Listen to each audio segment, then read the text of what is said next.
एक बार यीशु अपने शिष्यों और बहुत सारे लोगों के साथ एक पहाड़ पर बैठे थे। उन्होंने उनसे कहा कि दूसरों के बारे में तुरंत राय न बनाओ और उन्हें दोषी ठहराने की कोशिश मत करो। उन्होंने कहा, तुम दूसरों में थोड़ी सी बुराई तो देख लेते हो जो तिनके के समान है, लेकिन अपनी आंखों में जो बड़ा सा लट्ठा है उसे नहीं देखते। इसका मतलब है कि हमें दूसरों की छोटी छोटी गलतियों पर ध्यान देने के बजाय अपनी बड़ी गलतियों को सुधारना चाहिए। फिर यीशु ने कहा कि हमें पवित्र और कीमती चीजें ऐसे लोगों को नहीं देनी चाहिए जो उनका सम्मान नहीं करते। उन्होंने उदाहरण दिया कि मोतियों को सुअरों के सामने डालने का कोई फायदा नहीं है, क्योंकि वे उन्हें रौंद डालेंगे। इसका अर्थ है कि हमें अपनी अच्छी बातें और ज्ञान ऐसे लोगों के साथ साझा करने में समझदारी दिखानी चाहिए जो उनका महत्व समझते हों।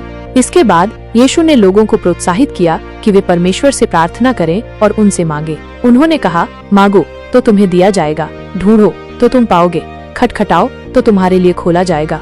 उन्होंने एक पिता का उदाहरण दिया जो अपने भूखे बच्चे को पत्थर नहीं देगा जब वो रोटी मांगेगा, या सांप नहीं देगा जब वो मछली मांगेगा। इसी तरह हमारा स्वर्गीय पिता हमें अच्छी चीजें देगा जब हम उनसे विश्वास के साथ मांगेंगे। यीशु ने ये भी सिखाया कि हमें दूसरों के साथ वैसा ही व्यवहार करना चाहिए जैसा हम चाहते हैं कि वे हमारे साथ करें। इसे सुनहरा नियम भी कहा जाता है।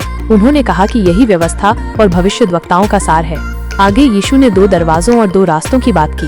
एक दरवाजा चौड़ा है और रास्ता भी आसान है, लेकिन वो विनाश की ओर ले जाता है और बहुत से लोग उस पर चलते हैं। दूसरा दरवाजा संकरा है और रास्ता कठिन है, लेकिन वो जीवन की ओर ले जाता है और उस पर चलने वाले थोड़े ही लोग होते हैं। इसका अर्थ है कि सही चुनाव करना हमेशा आसान नहीं होता, लेकिन वही हमें सच्चा जीवन देता है। अंत में यीशु ने 2 तरह के घर बनाने वालों की कहानी बताई। एक बुद्धिमान व्यक्ति ने चट्टान पर अपना घर बनाया। जब बारिश हुई, बाढ़ आई और हवा चली तो भी घर नहीं गिरा, क्योंकि उसकी नींव मजबूत थी। दूसरा मूर्ख व्यक्ति था जिसने रेत पर अपना घर बनाया। जब वही तूफान आया तो घर बुरी तरह से गिर गया। इस कहानी का मतलब है कि जो कोई भी यीशु की बातों को सुनता है और उन पर अमल करता है, वह उस बुद्धिमान व्यक्ति की तरह है जिसने मजबूत नींव पर अपना जीवन बनाया है। लेकिन जो कोई भी उनकी बातों को सुनता है और उन पर ध्यान नहीं देता, वो उस मूर्ख व्यक्ति की तरह है जिसका जीवन संकटों के समय में ढह जाएगा। इस तरह मत्ती अध्याय 7 हमें सिखाता है कि हमें दूसरों के प्रति दयालु और समझदार होना चाहिए, परमेश्वर से प्रार्थना करते रहना चाहिए, दूसरों के साथ अच्छा व्यवहार करना चाहिए, सही रास्ते का चुनाव करना चाहिए और यीशु की शिक्षाओं के अनुसार अपना जीवन बनाना चाहिए।